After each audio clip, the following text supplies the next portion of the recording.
I'm going to show you something about this war which no one else is even talking about.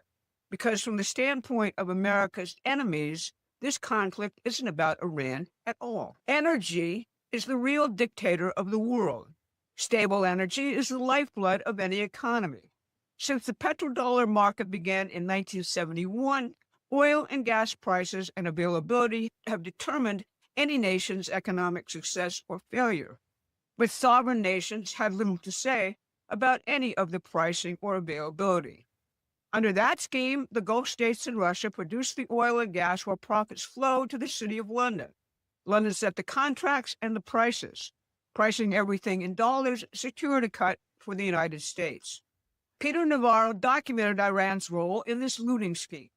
Its terrorism added what he calls a tear premium to Gulf profits flowing to London and Wall Street. In return, the Mullins and the IRGC poured millions into London real estate rather than their own people. That's why the UK refused to militarily support the war. By the early 2000s, America's shale revolution, however, made the U.S. self-sufficient in oil and gas. Biden's Green New Deal aimed to destroy that independence by slashing production.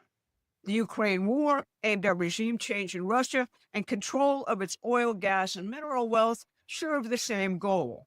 As the Trump administration has said repeatedly, the goal was the managed decline of Western civilization.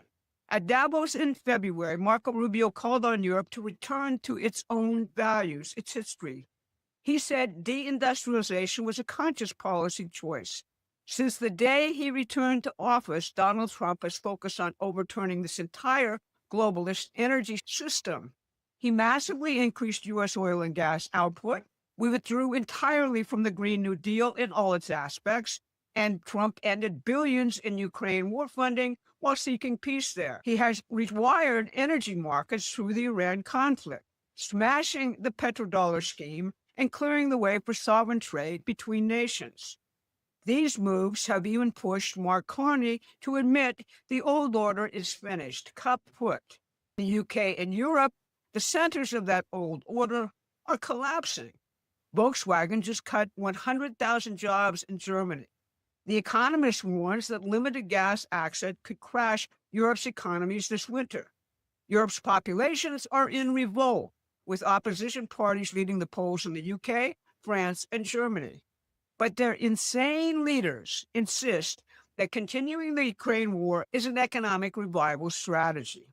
That's the real war going on right now, in which Iran plays only a significant bit part.